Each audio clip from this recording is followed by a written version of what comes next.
Halo semuanya, jumpa lagi dengan saya Chow Sing Sing, kurator dari podcast Horror Night Story. Pada kesempatan kali ini saya akan menceritakan sebuah kisah mistis yang dialami oleh seorang penulis cerita horor. Dan kalian pastinya sudah tahu ya, yaitu Mas Simpleman, nama akunnya. Jadi Mas Simpleman ini mempunyai sebuah pengalaman mistis ketika dia berada di rumah seorang temannya. Oke, langsung saja saya ceritakan.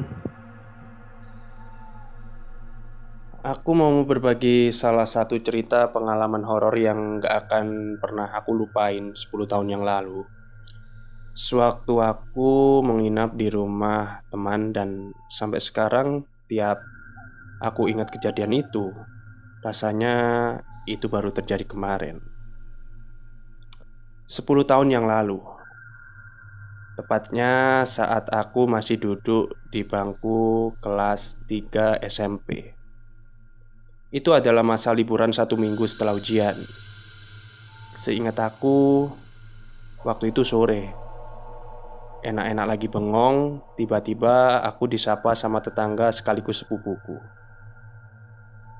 "Liburan kemana?" tanya dia. Nama sesepuku itu adalah Udin. "Nggak kemana-mana," jawab aku. Dan akhirnya terjadilah obrolan basa-basi. Intinya si Udin ini nawarin aku buat ikut sama dia nginap di rumah tetangga aku yang ada di desa, jauh dari tempat aku tinggal, namanya Yuda. Aku sih masih mikir-mikir, namun si Udin ini bersikeras untuk meyakinkan aku untuk menginap. Singkat cerita, akhirnya aku setuju. Aku dapat info ada 3 anak lagi yang bergabung. Jadi totalnya 6 orang. Aku pikir seru kan karena rame. Dan lumayan juga lah bisa liburan di desa. Aku gak pernah mikir macem-macem. Jadi akhirnya aku ikut. Dan berangkatlah kita keesokan paginya. Sebelumnya aku gak pernah ke rumahnya Yuda yang ada di desa. Dan kayaknya cuma aku yang belum pernah ke sana. Lama perjalanan sekitar 2 jam. Karena desanya sendiri masih satu kota sama aku. Kota M, sebut saja begitu. Singkat cerita, sampailah aku di sana dan waktu pertama kali lihat rumahnya, normal ternyata ya. Nggak ada kesan-kesan angkernya lah, biasa aja. Karena jujur, walaupun aku nggak bilang aku ini istimewa ya, tapi aku ini sangat sensitif terhadap, ya kalian tahulah, hal-hal seperti itu. Aku perhatiin rumahnya si Yuda ini nggak jauh beda dengan rumah biasa. Samping kiri kanan rumah tetangganya. Dan ya situasi dan kondisinya rame lah. Namun ternyata aku salah besar. Karena kita nyampe agak siang, jadi kita berberes perbekalan buat nginep 2 hari rencananya. Setelah selesai masukin perbekalan yang cuma mie instan, kami sepakat main game sebelum adzan duhur berkumandang. Yuda, si pemilik rumah, cuma berpesan satu: jangan buka pintu yang ada di dapur. Waktu itu aku masih belum berpikir macem-macem. Oke, kita akhirnya main game Guitar Hero waktu itu. Kami bergantian main dan tanpa sadar waktu berlalu cepat. Dan aku yang sadar bilang, "Udah mau duhur nih." Ya, tapi dasarnya bocah-bocah semprul. Mereka makin asik main aja. Sampai akhirnya ini pertama kalinya aku merasa ada yang aneh di rumah ini. TV yang kita pakai buat nge-game tiba-tiba mati. Padahal kondisi lampu di kamar nyala. Aku sama yang lain cuma saling lihat satu sama lain. Kemudian hitungan ketiga, kompak kami keluar dari rumah lari. Walaupun sepele, tapi jantung aku deg-degan. Kayak maling ayam hampir ketangkep sama warga. Aku lihat mata teman-teman aku juga masih panik, dan mereka saling bergumam satu sama lain. Tapi cuma aku yang kayaknya nggak ngerti apa yang mereka coba omongin. Kita semua balik masuk ke rumah setelah tenang dan saling meyakinkan kalau itu cuma kebetulan belaka. Termasuk si empunya rumah, si Yuda, yang larinya paling kenceng tadi. Akhirnya kita berhenti main game dan memutuskan untuk tidur siang sampai menjelang sore. Gak ada yang terjadi selama waktu tersebut. Sampai akhirnya malam tiba. Hal yang seharusnya aku tahu kalau ternyata ada yang disembunyikan dari rumah itu. Semua anak sudah pada mandi, dan aku ke bagian mandi paling akhir, tepatnya sebelum adzan maghrib pas. Sebelum aku lanjut ceritanya, aku mau kasih tahu dulu siapa saja nama teman-teman aku, yakni Udin, sepupuku sendiri, Yuda, Jali, Andi, Dayat, dan ya tentunya aku sendirilah.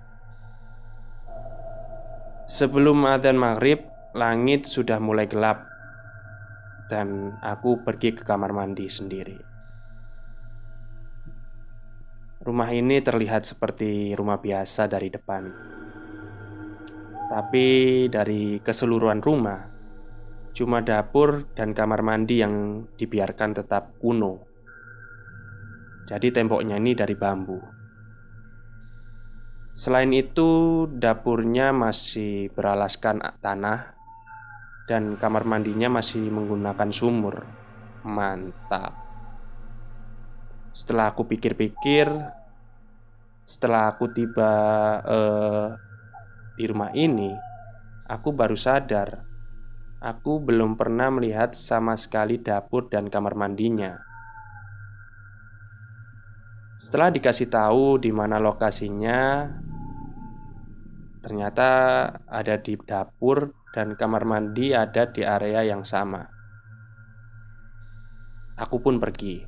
Tepat setelah aku buka pintu yang menuju dapur lalu ke kamar mandi, aku kaget karena dapurnya ini ternyata super gede, lengkap dengan tungku kayu bakar, dan ada sebuah ranjang kosong.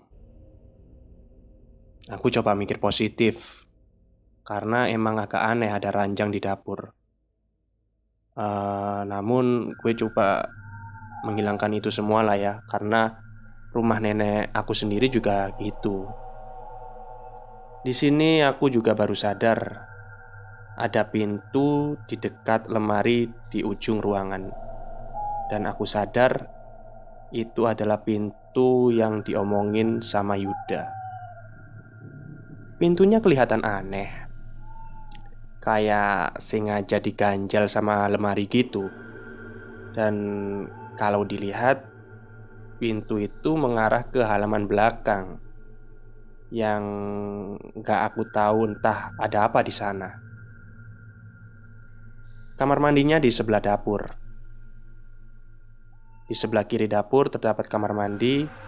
Dan satu hal yang aku ingat, suasana di dapur itu benar-benar bikin perasaan aku anyep. Ini pertama kalinya kesensitifan aku main. Ada perasaan yang paling aku benci ketika badan aku yang anget tiba-tiba berasa lemes. Tapi aku masih mencoba untuk berpikir positif. Karena aku tahu di sini pasti ada. Ya, kalian tahulah maksud aku apa. Dan aku nggak mau mengusik mereka. Tapi kayaknya aku salah besar. Saat aku mandi di sumur, muncul perasaan was-was nggak enak. Kayak ada yang lihatin aku gitu. Tapi nggak tahu di mana. Setelah selesai mandi, aku keluar dari kamar mandi. Dan betapa kagetnya aku waktu lihat keranjang kosong. Kali ini ada yang tidur di atasnya. Gak ada yang bisa aku ucapin waktu lihat itu. Wujudnya nenek-nenek tua berambut putih panjang dengan kebaya, dan dia melihat ke arah aku. Tepat ke arah aku. Dia cuma lihat sambil tiduran di atas ranjang itu. Matanya mengikuti kemana aku jalan. Dan yang paling serem, dia tersenyum padaku. Jantung aku udah gak karuan. Aku yakin dia bukan manusia. Tapi aku coba mastiin dan tanya langsung ke empunya si rumah, yakni Yuda. Ketemulah aku sama si Yuda yang lagi sendirian di ruang tamu, lagi baca-baca komik. Aku bilang, "Kok kamu gak bilang sih ada nenek kamu di sini? Katanya rumahnya kosong." Dia ngelihat aku kayak rada keheranan, terus bilang, "Kosong kok. Kan bokap kesini baru besok." "Oke," kata aku dalam hati. Fix yang tadi itu bukan manusia. Yuda tanya lagi, "Apa maksudnya aku bilang ada neneknya?" Dan dia ceritain kalau nenek kakeknya itu sudah lama meninggal. Aku cuma bisa istighfar dan coba ngelupain senyum manis nenek-nenek itu tadi. Tapi kayaknya nggak mungkin. Karena setelah kejadian itu, kesensitifan aku kayak mendadak meningkat berkali-kali lipat. Yuda pergi ninggalin aku di ruang tamu. Sementara aku sendiri mendengar sesuatu yang datangnya dari luar. Tepatnya dari pohon jambu di depan rumah. Sebelumnya aku nggak merasakan apa-apa sama pohon itu. Tapi kali ini berbeda. Aku mendekat ke jendela rumah dan mengamati apa yang ada di sana. Gak ada apa-apa.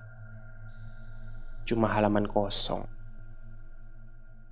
Tapi sialnya, suara itu masih kedengeran. Suara seperti cewek yang sedang ketawa, tipis, nyaris pelan.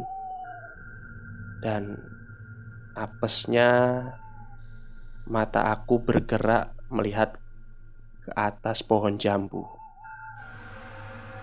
Aku cuma diam sepersekian detik sebelum sadar. Ada mbak-mbak baju putih sedang duduk santai di salah satu dahan pohon jambu. Matanya fokus melihat mata aku. Dia kayak tahu kalau aku liatin dia dari balik jendela ruang tamu. Aku gak mau lama-lama di sana. Akhirnya aku pergi dari sana dan gabung bersama yang lainnya di ruang tengah. Mereka masih main game. Waktu itu PS2 masih jadi barang mewah. Dan Yuda yang kebetulan punya. Jadi mereka gak ada henti-hentinya main itu. Aku gabung. Tapi aku gak cerita apapun. Aku berusaha gak cerita apapun karena aku gak mau bikin yang lain panik. Aku juga ngerasa Nggak etis lah cerita begituan di saat aku datang ke sini sebagai tamu. Ya, tamu yang sedang disambut para penghuninya. Aku duduk nunggu giliran main. Tapi emang dasar nggak ada yang mau gantian. Akhirnya aku melipir ke kamar tidur. Kamarnya bisa dijangkau dari ruang tengah dan sengaja pintunya nggak aku tutup. Tapi sebelumnya aku udah pinjem HP sama Yuda. HP saat itu adalah barang yang sangat mewah. Aku utak-atik isi HP-nya. Ada beberapa lagu, tapi aku malah fokus ke beberapa video. Aku yakin buat kalian masa SMP adalah masa paling indah karena kita pengen serba tahu, termasuk video-video 3GP yang lagi booming dulu. Ya, tau lah ya video 3GP. Aku puter video dan menikmati adegan per adegan sampai aku baru sadar hal yang seharusnya nggak aku lakukan adalah sendirian. Aku merasa seseorang seperti bernafas di tengkuk aku. Waktu itu aku di atas tempat tidur dan posisi bisa melihat anak-anak main PS. Jadi seharusnya mereka juga bisa lihat aku kan. Video masih berputar dan aku berusaha ngelirik apa yang ada di belakang aku. Dan aku bisa lihat nenek yang aku lihat di dapur tadi sekarang ada di belakang aku, masih tersenyum memperhatikan aku. Ini adalah momen menakutkan sekaligus tegang. Gimana nggak tegang? Kalian lihat setan dalam kondisi kalian lagi nonton film bokep. Senyumnya nggak cuma mengerikan, tapi berasa ngeledek. Tetep aja, kalau kalian bisa bayangin di posisi aku, ketakutan nggak bisa disembunyiin. Akhirnya aku cuma diem sambil ngeliatin dia, sementara video terus berputar sampai akhirnya selesai. Gak ada rasa syukur yang bisa aku ucapin ketika si Yuda masuk dan negur aku. Sumpah, untuk kali pertama aku bersyukur punya temen Yuda yang tahu kapan harus datang di saat dibutuhkan. Aku ngelirik lagi apa yang ada di sebelah aku, dan makhluk itu sudah tidak ada. Aku lega dong. Tapi semuanya baru dimulai dari sekarang. Oke, terima kasih kepada semua pendengar yang sudah mendengarkan cerita dari Simple Man ya. Ini adalah part satunya ya. Nanti video selanjutnya ini part 2-nya karena memang treatnya ini panjang sekali. Jadi saya bagi 2 episode. Baik, itu saja yang bisa saya ceritakan untuk malam ini. Ditunggu aja part 2-nya ya. Terima kasih kepada yang sudah mendengarkan. Selamat malam dan selamat beristirahat.